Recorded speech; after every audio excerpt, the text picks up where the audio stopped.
그래서 하나님의 은혜가 우리 가운데 충만하기를 간절히 소망합니다.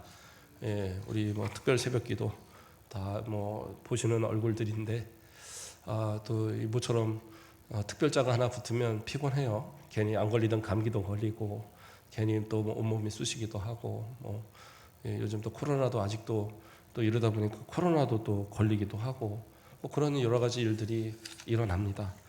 그래도 어쨌든 하나님께서 이번 신년 감사 주일을 통하여서 기도하고 또 하나님 앞에 간구하는 모든 일 속에 꼭 나와서 기도뿐만 아니라 우리 각 처소에서 어디든지 기도하는 그 기도를 올해가 가기 전에 또 하나님 이루어 주시는 복된 은혜가 있기를 주님의 이름으로 축원드립니다.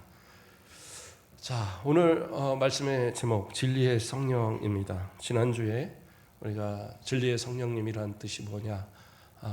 그것은 예수 그리스도, 진리 되신 예수 그리스도를 증거하는 것이고 또 그의 말씀을 증거하시는 그러한 성령이시다라는 것을 배웠고, 또 미혹의 영과 반대되는 개념 속에서 하나님의 참 진리를 선포하시는 진리 되신 성령님이시다라는 그러한 의미 속에서도 살펴봤습니다. 그리고 삼위일체 하나님으로서의 성령님의 위치가 어떤 위치신가, 그가 어떠한 하나님이신가에 대해서도 설명을 드렸었어요. 오늘은 성령께서 구체적으로 우리 가운데 행하시는 일들을 몇 가지만 좀 살펴보도록 하겠습니다. 이런 성령님에 대해서 우리가 자주 이렇게 배울 만한 기회는 많지 않아요. 그래서 아는 이야기일지라도 이런 성령님에 대한 이야기들을 할 때에 좀 더 깊이 한 번씩 계속 짚어가는 건 중요합니다. 그래서 그 성령님이 하시는 모든 일들이 우리 성도들에게 직접적으로 또 우리 가운데 체험되어지는 복된 역사가 계속되기를 간절히 소망합니다. 첫째로 성령님께서 우리 가운데에 어떠한 분이신가, 어떻게 행하시는가, 그렇죠? 요한복음 14장 16절 말씀을 보면 내가 아버지께 구하겠으니 그가 또 다른 보혜사를 너희에게 주사 영원토록 너희와 함께 있게 하리니 이렇게 나와요. 이게 무슨 말입니까? 예수님께서 성령님을 다른 보혜사, 그러니까 다른 보혜사라는 것은 보혜사가 있고 또 다른 보혜사가 성령님이다라는 거죠. 그것은 무슨 얘기냐? 예수님 자신이 보혜사시다라는 것을 얘기하는 거예요. 보혜사라는 말은 어떤 뜻이냐? 곁에서 돕는 자, 이런 뜻이에요. 그래서 위로자, 상담자, 돕는 자, 이런 식으로 이렇게 번역을 하는 그러한 단어입니다. 파라클레토스 이렇게 부르는 단어인데, 그런데 이 단어가 왜 예수님께 적용되는 단어냐? 하나님과 우리 사이에 죄악이 있어서 우리가 하나님과의 화평을 이루지 못했어요. 그래서 우리는 하나님과 가까이 할 수 없는 그런 존재였는데, 죄와 사망의 권세 아래 죽을 수밖에 없는 존재였는데, 예수님께서 이 땅에 오셔서 그 모든 피와 물을 다 쏟으시고 십자가를 지시고 또 부활하심을 통하여서 하나님과 우리 사이에 화평을 이루셨어요. 그래서 영원토록 그 가운데서 중보자의 역할, 중재자의 역할을 감당하신다라는 거죠. 그래서 우리가 예수 그리스도의 이름으로 기도하면 어떤 제사장이나 누구를 통해서가 아니라 하나님께 직구하여 기도할 수 있는 그러한 이유가 뭐냐? 예수 그리스도가 우리의 보혜사가 되시기 때문에 그게 가능한 거예요. 그래서 예수님은 우리의 보혜사십니다. 근데 예수님은 왜 또 다른 보혜사를 이야기하시느냐? 예수님께서는 실질적으로 구원을 이렇게 성취하신, 자신의 몸으로, 피로, 물로 다 성취하신 그러한 분이시지만 이것을 구체적으로 우리 성도들에게 적용하시는 분, 그래서 우리가 예수를 믿고 하나님을 나의 아버지로 고백하고 예수님의 이름으로 하나님께 기도하는 이 모든 것을 가능케 하는 분이 누구냐? 성령님의 역사라는 거죠. 성령님께서 우리 옆에서 서서 우리가 기도하도록, 우리가 하나님을 부르도록, 하나님을 믿도록, 예수님을 믿도록 그렇게 옆에서 도와주시는 분이 누구냐? 성령님이시라는 거예요. 그래서 다른 보혜사를 보내주신다. 그리고 그분은 어떻게 해요? 영원토록 너희와 함께 하신다라고 그렇게 말씀하시는 거예요. 그러므로 지금은 어떻게 해요? 물론 하나님께서, 예수님께서 우리와 함께 하십니다. 그러나 누구를 통해서? 성령님을 통해서 함께 하시는 거예요. 그래서 성령님은 지금도 항상 우리 곁에 계시고 우리 안에 계시고 지금 우리가 모인 이 가운데도 성령님은 계시는 거예요. 그래서 성령님께서 우리로 하나님께 예배드리도록, 기도하도록, 하나님께 찬양드리도록, 하나님을 나의 아버지로 고백하도록, 예수 그리스도를 나의 구주로 고백하도록 이끌어 주시는 겁니다. 그 은혜가 있기 때문에 지금 예배를 드리는 거예요. 그런데 중요한 것은 뭐예요? 어떤 이는 하나님 앞에 예배를 드리는데 그 예배를 하나님이 받으시는가 하면 어떤 이는 그 예배를 받지 않으세요. 그게 가인과 아벨의 제사였어요. 어떻게 보면 신약시대에 하나님께서 모든 성도들의 예배를 다 받으시는데, 그런데 누구의 예배를 안 받으시냐? 성령의 도우심으로 기도하지 않고 성령의 도우심으로 예배하지 않는 성도의 예배는 받지 않으시는 거예요. 왜요? 그가 중재자시니까, 그가 보혜사시니까. 그래서 성령님이 내 안에 내주하시고 내가 성령의 이끌리심을 따라 예배하고 기도하는 것, 이건 대단히 중요하다는 사실입니다. 그렇다고 그래서 뭐 성령님 오시라고 막 무조건 불러 해야지만 성령이 임하시는 거냐? 그게 아니라고 그랬어요. 예수 그리스도를 나의 구주로 고백하는 모든 성도는 이미 성령이 내 안에 계셔요. 근데 중요한 건 뭐예요? 그 성령을 의지해서 예배하지 않을 때에 그 예배가 온전할 수 없는 거예요. 그래서 성령을 통해서 우리가 하나님 앞에 온전한 예배를 드리고 나아가기 위해서는 우리 가운데 무엇이 있어야 되느냐? 성령 충만의 체험이 있어야 되는 거예요. 그래서 두 번째로 성령님께서는 우리 기도하는 성도에게 성령의 충만함을 허락하여 주십니다. 베풀어 주세요. 사도행전 2장 4절 말씀을 보면 그들이 다 성령의 충만함을 받고 성령이 말하게 하심을 따라 다른 언어로 말하기를 시작하니라. 오순절 다락방에 성령의 강림의 역사가 일어나서 성령의 내주하심의 역사가 시작되었어요. 그때에 함께 일어났던 것이 뭐냐? 성령의 충만함입니다. 그런데 우리가 성령을 받는, 다시 말해 성령 세례와 성령의 충만을 오해해서는 안 됩니다. 이것을 뭐 특별하게 완전히 구분하기는 사실은 애매한 부분도 있긴 해요. 그러나 원리상으로는 서로 다른 거예요. 성령의 세례는 우리가 예수 그리스도를 나의 구주로 고백하게 되는, 그냥 뭐 입술로 주여 하는 거 말고 내 마음의 전심으로 하나님을 진실로 나의 구주로, 나의 하나님으로, 나의 예수님을 나의 구주로 고백할 수 있는 그러한 이 믿음의 고백이 어떻게 나오냐? 성령 세례 받은 사람만이 가능한 거예요. 그래서 내가 예수 그리스도를 진정으로 나의 구주로 고백한다, 내가 죄의 용서 받았음을 믿고 하나님을 나의 아버지로 고백한다, 그러면 그건 분명히 구원받은 사람이에요. 그러면 구원받았다는 사람은 뭐예요? 성령이 내가 내주하시는 성령 세례를 받은 사람이다라는 거예요. 그러면 성령의 충만은 뭡니까? 그 성령님께 완전히 장악되어진 것을 얘기하는 거예요. 에베소서 5장 18절 말씀을 보면 술 취하지 말라, 이는 방탕한 것이니 오직 성령으로 충만함을 받으라, 이렇게 말씀하고 있어요. 그 앞뒤 내용에서 갑자기 술 취하지 말라라는 말이 나올 그런 구절이 아닌데 거기 갑자기 나와요. 근데 왜 나오느냐? 바로 이 술 취함과 성령의 충만함을 비교해서 말하고 있는 거예요. 아니 어떻게 성령의 그 충만을 그 경건치 못한 그런 불경건한 이런 술 취함에 비교할 수 있습니까? 그게 아니에요. 우리가 술 취하는 사람들을 보면 어떻게 해야 합니까? 뭐 그런 얘기 있잖아요. 뭐라고 그러죠? 처음에는 사람이 술을 먹고, 그 다음엔 술이 술을 먹고, 그 다음엔 술이 사람을 먹는다. 뭐 들어보셨나요? 뭐 그런 얘기가 있어요. 예, 세상 사람들이 하는 얘기입니다. 그런데 이게 술이라는 것이 다 하나같이 하는 얘기가 그래요. 난 중독도 아니고, 나는 술 한두 잔 해도 괜찮아. 그러나 대부분은 어떻게 해요? 술을 먹고 나중엔 자기 몸을 못 가르고, 갑자기 뭐 전봇대가 와서 들이받고 뭐 그런다고 그러잖아요.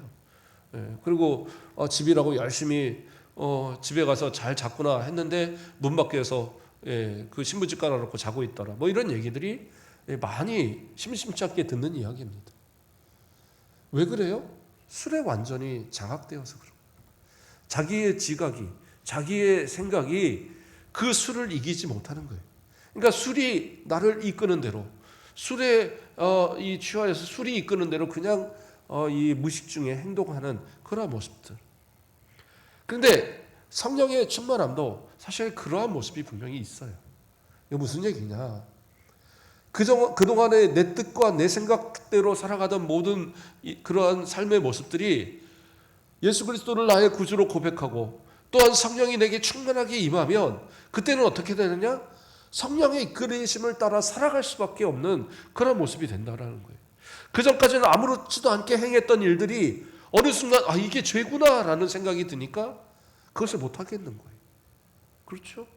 우상 앞에 절하는 것, 고사상에 절하는 것, 뭐 차례상에 절하는 것, 내가 예수 믿는다는 이유로 핍박받고 그래서 집안에서 그거 절 안 한다고 그렇게 핍박받는 경우도 있는데 어떤 분들은 안 그래요. 아이고 괜찮아, 그냥 거기 와서 절 한번 하고 와서 회개하면 되지 뭐. 근데 그런 생각 자체가 잘못된 거죠. 성령이 충만해지면 어떡하냐?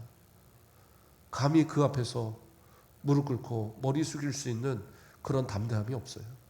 왜? 하나님이 싫어하시는 걸 아는데. 성령이 내 안에서 이건 아니다라고 계속 외치고 계시는데 그 음성을 어떻게 무시하고 내가 그 음성을 무시하고 그러한 모습들로 살아갈 수 있겠어요? 불가능한 얘기죠. 그러니까 성령의 충만함이라는 것은 무슨 물을 똘똘똘 흘러서 그것이 뭐 이렇게 넘치고 그게 아니에요. 완전히 우리가 성령님께 들어가서 물속에 완전히 잠기듯이 성령의 그 장악 속에 우리는 완전히 잠겨 있는 상태, 그게 성령 충만이거든요. 그것은 정말 하나님 앞에 간구하고 기도하고 하나님 앞에 성령님의 그 임재를, 성령님의 내 안에 충만함을 간절히 사모하고 간구하는 그들에게 주어지는 거예요. 그래서 성령 충만을 위해서는 기도하셔야 돼요. 자, 그러면 성령 충만의 모습을 통하여서 우리에게 나타나는 모습은 뭡니까? 초대교회 처음 나타났던 이 성령 충만의 역사 가운데 무엇이 있었어요?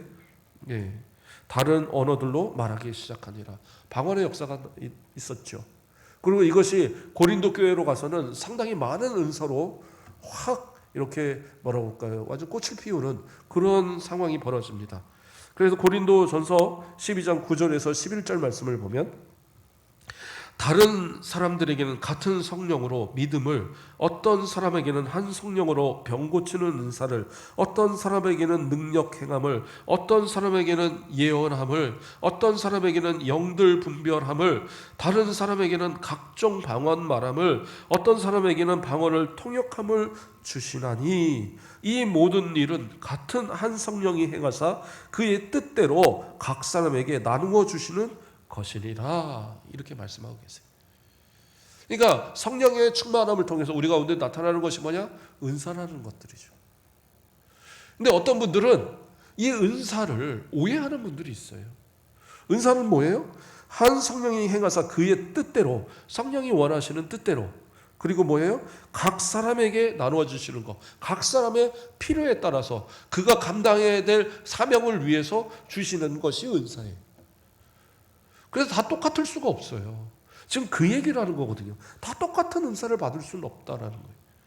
그런데 마치 뭐 기본은 방언이고 뭐 예언 정도는 해야지 은사 받았다 하겠구나, 이런 식으로 생각하는 분들이 있어요. 그리고 그렇게 가르치는 분들이 있고, 그거 다 새빨간 거짓말입니다. 성경에 근거 없는 이야기를 자의적으로 해석하는 거예요. 성령의 역사는 그렇게 임하는 게 아니에요. 하나님께서 쓰시고자 하면 하나님께서 필요에 따라 우리에게 주시는 겁니다. 그렇죠? 예수 그리스도의 이름으로 담대하게 귀신에게 명하면 귀신은 도망가는 거예요. 믿음으로 기도하며 병 낫기를 소망하면 하나님이 치료해 주시는 겁니다. 그 모든 것은 하나님의 은사지. 저는 가끔 뭐 그런 얘기들을, 저분이 뭐 신유은사가 있대, 그 목사님 신유은사가 있어서 참 유명한 분인데, 저는 그 말 믿지 않습니다. 왜 믿지 않느냐? 성령님 그렇게 역사하지 않으세요. 하나님께서 말씀을 통해서 은혜 받고 기도하는 가운데 하나님의 역사가 일어나고 주의 종이 함께 기도할 때에 하나님께서 원하시는 자의 질병을 고치시는 거지, 꼭 누구의 손으로 갖다 기도해야지만 낫는다? 그거는 잘못된 겁니다. 우리가 명확하게 아셔야 돼요. 그러니까 마치 뭐 우리 목사님한테 기도받으면 별 효과가 없는 것 같아, 저기 뭐 기도원에 기도 많이 하는 저 목사님한테 가든지, 아니면 저기 기도 많이 한다는 권사님 같아서 기도받아야지, 완전히 잘못된 해석이에요. 잘못된 생각이에요. 성령님은 그렇게 역사하지 않으세요. 엘리 제사장의 그 말 한마디에도 하나님께서는 한나에게 아기를 갖게 하셨어요.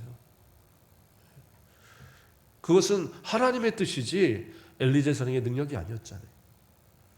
그러므로 우리 성도들이요, 명확하게 하셔야 돼요. 목회자라고 그런 체험이 없는 거 아니에요. 기도해서 낫는 사람들 여러 봤고, 귀신이 놀라 도망가는 일도 많이 봐요. 그러나 그것이 내 능력이 아니기 때문에 자랑하지 않는 것뿐입니다. 하나님께서 말씀을 통해서 우리에게 주시는 응답이 있다고 여겨지면 그거 가지고 기도하세요. 그때 성령의 역사가 일어나는 거예요. 기도하지 않으면서 그저 나는 그 은혜 받아서 나는 나을 거야. 그건 내 신념이에요. 기도하셔야 성령께서 내 가운데 역사하시고, 기도하셔야 나를 충만하게 하시고, 기도하셔야 하나님께서, 성령께서 우리 가운데 은사들을 베풀어 주시는 거예요. 자, 그 가운데 그러면 가장 큰 은사를 뭐냐? 고린도전서 12장 31절에 사도 바울은 이렇게 합니다. 너희는 더욱 큰 은사를 사모하라. 내가 또한 가장 좋은 길을 너희에게 보이리라. 은사 가운데 가장 큰 은사를 사모하래요. 그래서 어떤 은사일까? 그래서 어떤 분들은 예언의 은사가 아닐까? 이런 얘기도 합니다. 그런데 바로 다음 장에 13장을 뭐라고 그래요? 고린도전 13장을 사랑장이라고 얘기합니다. 사실은 앞뒤 문맥을 쭉 보면 갑자기 사랑이라는 말이 툭 튀어나올 이유가 없어요. 뭐예요? 여기서 말하는 가장 좋은 은사가 사랑이다라고 말하고 있는 거예요. 그래서 사랑은 뭐예요? 하나님의 은사, 성령의 은사예요. 그래서 진짜 사랑하게 되는 것, 그것을 우리가 체험하는 것, 그게 어떻게 보면 가장 큰 성령의 은사고 성령의 충만함의 체험입니다. 사랑이 넘쳐나는 것. 왜요? 그리스도가 내 안에 계시고 그 사랑을 체험하니까 사랑이 넘치는 거죠. 그 전까지는 사랑하지 않던 사람이 어느 날 사랑스러워 보이는 것, 다 그와 성령의 역사인 거예요. 왼수 같던 내 남편이 어느 날 사랑스러워 보인다? 은혜 받아 그런 거예요. 그동안 맨날 못생겨 보였던 아내가 어느 날 너무 이뻐 보인다? 진짜 은혜 받으셔서 그런 거예요. 성령이 내 안에 충만해지면 사랑스러울 수밖에 없어요. 자녀도 사랑스럽고, 부모도 사랑스럽고, 형제도 사랑스럽고, 친구도 사랑스럽고. 그래서 그 사랑 실천하다 보면 그리스도의 사랑이 그 모든 사람들에게 전해지고, 말로 하지 않아도 복음의 전도의 역사가 일어날 수밖에 없는 거예요. 가장 큰 은사, 사랑의 은사 가지셨다? 그러면 나머지 은사는 안 가져도 괜찮아요. 충분히 그 은사만 가지고도 넉넉하게 이 땅을 승리해 갈 수 있고, 그 은사 가졌으면 모든 거 다 가지신 거예요. 나머지는 뭐예요? 필요에 따라 하나님께서 주시고자 하실 때에 주시는 거예요.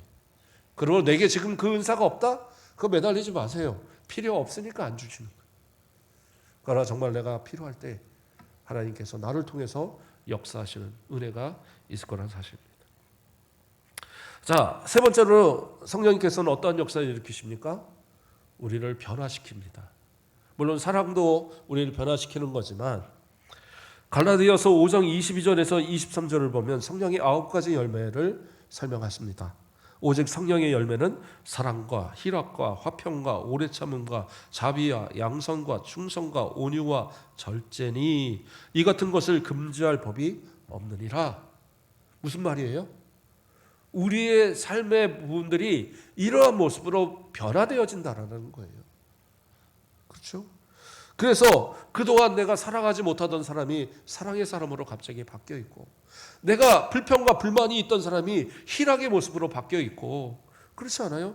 인내하지만 끊기가 없어서 날마다 포기하던 사람이 어느 순간 항상 인내하고 기다릴 줄 알고 하나님의 말씀을 이루어질 것을 기다리고 기다릴 줄 아는 그러한 믿음의 모습으로 바뀌어 간다는 거예요. 충성하지 못하던 사람이 충성해지고, 완전히 노하고 분하고 막 이러던 사람이 어느 날 온유한 모습으로 바뀌어지는 거. 이 모든 게 다 뭐예요? 성령의 역사다라는 거예요. 어떤 분들은 예수 믿어도요. 저는 제 성격 못 고쳐요. 천성을 어떻게 못 고쳐요? 천성은 못 고쳐도 성령은 고치세요. 성령께서는 여러분의 마음을 고치시고 여러분의 마음에 이 9가지 열매를 풍성하게 맺도록 역사하실 분이 누구냐? 성령님이세요. 그러니까 내가 나는 못해요. 이건 뭐냐? 나는 성령님 의지 안 합니다. 나는 못해요. 뭐예요? 나는 성령님 안 믿습니다라는 얘기인 거예요. 이건 대단히 위험한 얘기입니다. 오히려 하나님 앞에 기도하면서 하나님, 제가 희락의 열매가 필요합니다. 제게 기쁨 주시옵소서. 하나님, 제가 오래 참음의 열매가 필요합니다. 참고 기다리는 인내를 주시옵소서. 하나님, 제가 충성하기를 원하는데 자꾸 세상을 바라봅니다. 충성하게 하옵소서. 제가 계속 분노합니다. 작은 일에도 자꾸 화가 납니다. 제게 온유의 마음을 주시옵소서. 기도하면 하나님께서 어떻게 해요? 우리의 마음을 변화시키시는 거예요. 그게 바로 성령께서 우리 가운데 주시고 우리를 변화시키는 역사라는 겁니다. 저는 그런 말들을 많이 들었던 기억이 납니다. 부모를 보면 자식을 알 수 있다. 그런데 자식을 보면 또 부모를 알 수 있어요. 대부분의 자식들을 보면 그 말하는 거, 행동하는 거 조금만 보면 아버지가 어떤 분이시겠구나, 어머니가 어떤 분이시겠구나, 거의 한 70-80%는 맞춥니다. 다 그러시잖아요. 뭐 저만 특별한 게 아니라 다들 그래요. 보면 네 집 자식인지 안 봐도 알겠다. 뭐 이런 게 있잖아요. 그런데 우리의 삶의 모습을 보면서 누구를 알 수 있어요? 성령님께서 함께 하시는 자인가? 저가 그리스도를 나의 구주로 고백하는 자인가? 저가 진짜 하나님의 자녀인가? 다 드러는 안 되니까요. 누가 와서 너 하나님의 아들이야? 거짓말하지 마. 이래서 이렇게 말하지 않을 뿐이지 다 드러나고 있는 거예요. 물론 그래서 겉으로 뭐 안 드러난다고 해서 그 사람이 하나님의 아들이 아니다, 이게 아니라 이제는 좀 드러나자 이거죠. 진짜 내가 하나님의 자녀이면, 진짜 내가 성령의 충만함을 가진 성도라면, 성령께서 내주하는 성도라고 한다면 성령의 이 9가지 열매가 우리 가운데 풍성히 더해져서 우리의 변화되진 그 모습을 통해서 다른 사람들이 볼 때 너 참 달라졌다. 너 옛날엔 되게 깡패 같은데 지금은 완전히 무슨 성자같이 보인다. 너 옛날에는 맨날 불평만 하던 사람인데 너는 지금은 참 온유하고 겸손하고 사랑이 많은 모습을 변했다. 이렇게 좀 인정할 수 있는 그러한 모습들로 우리가 달라져야 된다는 사실이죠. 그것이 바로 성령께서 우리 가운데 역사하시는 내용이라는 거예요. 마지막으로 하나만 더 살피겠습니다. 성령은 어떻게 해요? 우리로 기도하게 하십니다. 로마서 8장 26절에서 27절 말씀을 보면 이와 같이 성령도 우리의 연약함을 도우시나니 우리는 마땅히 기도할 바를 알지 못하나 오직 성령이 말할 수 없는 탄식으로 우리를 위하여 친히 간구하시느니라. 마음을 살피시는 이가 성령의 생각을 아시나니 이는 성령이 하나님의 뜻대로 성도를 위하여 간구하심이니라. 성령님 어떻게 하셔요? 우리 안에서 기도하셔요. 성령님께서 내주하셔서 그냥 가만히 계시다가 야 우리 천국 가자 그리고 끌고 와, 이게 아니라 우리 안에서 끊임없이 우리를 위해서 우리는 자고 우리는 놀고 우리는 먹는 그 모든 순간에도 성령님께서는 우리 안에서 어떻게 해요? 쉬지 않으시고 기도하신다라는 거예요. 때로는 우리가 기도하지 않고 때로는 우리가 하나님의 뜻과 어긋난 삶을 살아갈 때에 성령께서는 내 안에서 말할 수 없는 탄식으로 하나님 어떡합니까? 이 아들이 이 딸이 하나님의 뜻대로 살지 못하는데 어떡합니까? 하고 하나님 앞에 기도하는 분이 누구냐? 성령님이시다라고 얘기하고 그 성령님의 기도가 있기 때문에 내가 때로는 조금 곁길로 나갔어도 내가 좀 마음으로 하나님 앞에 실수하거나 잘못했어도 하나님 우리를 벌하지 않는 이유가 뭐냐? 성령이기 때문인 거예요. 그 사실을 잊어서는 안 돼요. 그냥 뭐 내가 이렇게 죄져도 하나님 모르시는데 뭐 수많은 사람들 70억 인구 가운데 어떻게 내가 하는 일 다까지 보시겠어. 그냥 가끔은 조금씩 그냥 실수해도 잘못해도 죄져도 하나님 몰라. 그러면 하나님 아니시죠. 다 아시니까 하나님이시지. 성령께서 우리 가운데 내재하시고 우리의 모든 생각과 우리의 하는 말과 우리의 모든 행동까지 다 하나님 성령께서 보시고 간섭하시는 분이세요. 근데 성령의 그 간섭을 싫어하고 기도하지 않고 그리고 내 마음대로 살겠다? 그러면 성령님을 근심하게 만드는 거예요. 성령을 소멸하게 만드는 거예요. 그러니까 성령을 소멸하지 말라라는 말씀을 또 하잖아요. 데살로니가 전서에서. 근데 그 성령을 소멸하지 말라는 말도 마찬가지. 성령이 없어진다는 얘기가 아니라 성령님의 이끄심을 거부하고 성령님께서 내 안에 계시지 않는 것처럼 살아가는 그런 삶의 모습을 책망하는 거예요.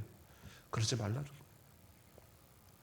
그래서 기도할 때도 성령의 이끄심을 따라 기도하셔야 돼요. 어떤 분들은 저는 기도 도저히 못하겠어요. 기도 어떻게 하는지도 모르고 몰라요. 그 말은 무슨 얘기냐? 저는 기도 평소에 안 합니다 라는 얘기예요. 기도는요 어린아이도 해요. 어린아이들 기도시키잖아요. 잘합니다. 그런데요 기도 안 하는 사람은 대학 교수를 데려다 놔도 기도 못해요. 수많은 논문을 쓰고 막 그 100장 200장짜리 막 논문을 쓰는 그러한 교수들도요 기도 딱 시켜놓으면 못한다니까요. 발벌 떨어요. 왜 그래요? 기도는 내 힘으로 하는 게 아니라서 그래요. 성령님의 도우심을 따라 내가 평소에 습관이 돼 있어야 돼요. 그래서 디모데전서 4장 7절 말씀을 보면 뭐라고 그래요? 망령되고 허탄한 신화를 버리고 경건에 이르도록 내 자신을 연단하라. 경건에 이르도록 내 자신을 연단하라. 예전 개역 한글에서는 연습하라 이렇게 해석했어요. 뭐예요? 수없이 계속적으로 반복적으로 성령의 이끄심을 따라 기도하고 우리의 삶을 돌아보고 말씀대로 살려고 몸부림치고 이러한 모습들을 반복적으로 행하라는 거예요. 그럼 반복적으로 행하다 보면 어느 순간 내게 기도를 맡겨도 기도하겠습니다. 그러고 기도하게 되는 거예요. 물론 그래요. 마음에 떨려서 못하는 분들도 있어요. 기도를 못해서가 아니라 떨려서 못하는 분들. 그때도 기도하셔야 되는 거예요. 제가 어느 기도원에서 그런 목사님의 설교를 들었는데 그분이 그런 얘기를 하시더라고요. 왜 앞에 서서 떠는 줄 아십니까? 왜 앞에 서서 기도한다고 떠는 줄 압니까? 왜 앞에서 찬양하는데 떠는 줄 압니까? 교만해서 그럽니다. 그러는 거예요. 아니 떠는데 왜 교만이지?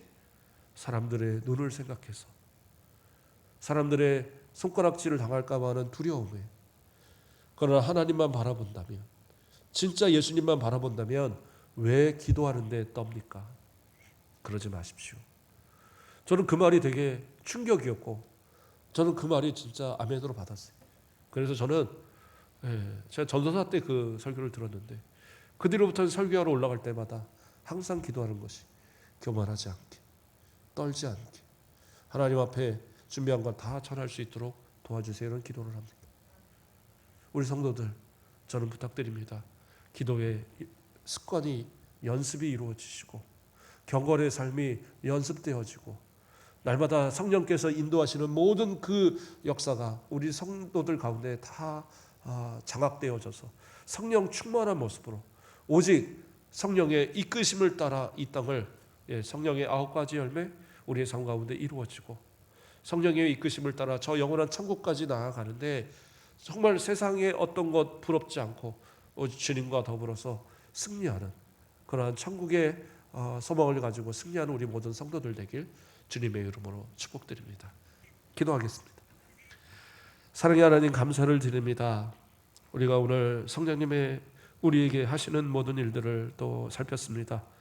더 많은 일을 우리 가운데 행하신 줄을 믿고 더 많은 것을 우리에게 주시는 우리 하나님인 것을 믿지만 오늘 우리가 새긴 여러 말씀들도 이것만이라도 우리가 기억하게 하시고 성령의 이끌으심을 따라 성령의 충만함으로 살아가고 성령님의 이끄심을 따라 기도하고 성령님의 이끄심을 따라 우리의 삶이 우리의 행동이 변화되어지고 성령의 이끌리심을 따라 더욱 하나님 앞에 충성하는 모든 은사로 충만한 삶을 누려가는 우리 성도들 되게 하셔서 하나님 나라 가는 그날까지 우리를 떠나지 않으시고 우리를 끝까지 인도하시는 성령의 은혜 가운데 승리하는 모든 성도들 되도록 축복하여 주시옵소서. 감사합니다. 예수 그리스도의 이름으로 기도드립니다.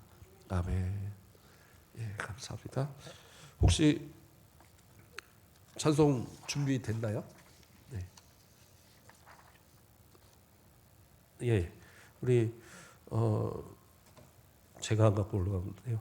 우리 성령 충만으로 있나요? 오늘 제가 준비한 거에 우리 성령 충만으로 우리 박수 치면서 찬양하고 기도하겠습니다.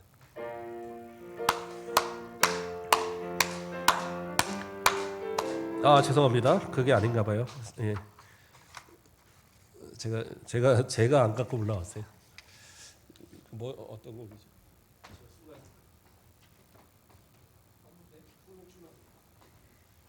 예, 다른 거를 치셨어요. 우리 박수 치며 찬양하겠습니다. 아니에요? 성령 충만으로 성령 충만으로 성령 충만으로 뜨겁게 성령 충만으로 성령 충만으로 뜨겁게 할렐루야. 성령 충만으로 권능받아 땅 끝까지 전파하리라.